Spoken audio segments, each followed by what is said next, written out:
Hey, it's Shelby here from Little Coffee Fox, and today I have a video for you that is covering a technique that made a big difference for me when I was a beginner in lettering. This technique is called faux lettering or faux calligraphy. The reason why it's faux is because it allows you to create that brush lettered look without the use of a brush pen. So let me show you how it works. When it comes to materials, faux lettering does not require much. Basically, what you need is paper and some kind of a pen. It does not need to be a brush pen. Well, it shouldn't be a brush pen because we're doing faux lettering today, not actual brush lettering. So any kind of a pen, I would suggest something like a bullet tip pen, because that is going to be big and juicy and make it really easy for you to see what you're doing, right? So the technique is super simple.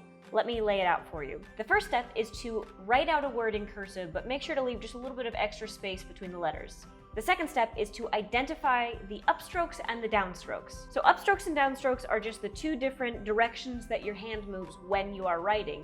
An upstroke is when you are pushing the pen away from you, and a downstroke is when you are pulling the pen back towards yourself. Pretty much all of your writing can be broken down into these two directions: up, down, up, down, up, down. And if you're not sure, then just use your pen and in the air over top of what you just lettered, mimic the motion of lettering and figure out which direction your hand is going. Step 3, once you have identified the downstrokes, go back with your pen and thicken the downstroke lines, like so. Once you are satisfied with thickening up all of those downstrokes, you are done. That is the entire technique. It is genuinely that simple. So by simply paying attention to the upstrokes and the downstrokes and adding a little bit of extra thickness in those downstroke areas, you're able to mimic a pretty good brush lettered effect without any skill with a brush pen. While this technique is super easy, I'm going to go ahead and throw a couple of tips at you so you can make it even easier. So a question that I get a lot about faux lettering is where to add the thickness. Do you do it on the left of the original line or on the right of the original line? Well, my tip to you is to do either. Do left or right depending on what looks best to you. There is no correct side to do it on. Sometimes it feels like there might be a little bit more space between two letters and you want to fill in that extra space. Sometimes the two letters might feel a little bit crowded and you want to keep it from getting even more crowded. So use your best judgment. You can add the thickness on the left side, you can add it on the right side, or you can even add it on both sides of the original mark. So that way you can really create a customized thickness that fits best for your piece. My second tip is to use a thicker pen, because a thin pen, it can take quite a lot of time to really accomplish this look. Using a ballpoint pen or a fountain pen, you can definitely achieve this look. It's not like it's impossible, but you have to do it on a much smaller scale, and it can maybe be a little bit annoying to like fill in a lot of those thicker areas with a really fine, thin pen.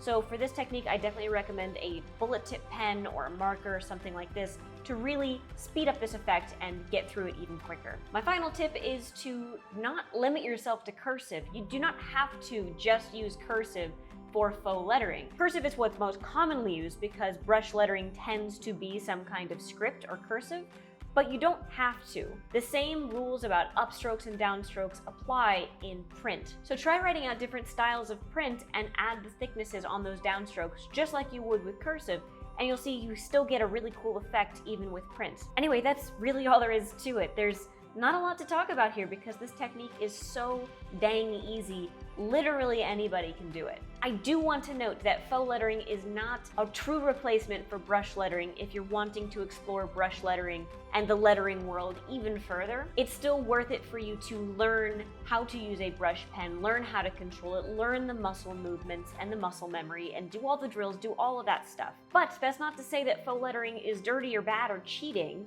To me at least, I see faux lettering as sort of like the gateway, or at least that's what it was for me when I was first getting started with lettering. I wanted to achieve all of those gorgeous lettered effects, but I didn't know how yet.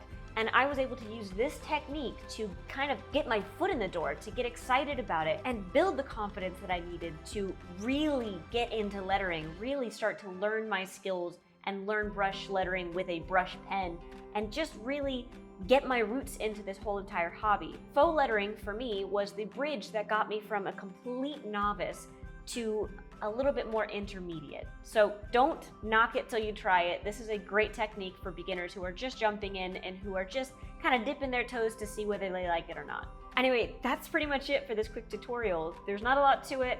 I hope you really enjoyed this video. It's a super easy technique, and I hope you jump in and really get a feel for how simple this truly is. So yeah, I'll catch you later. Bye.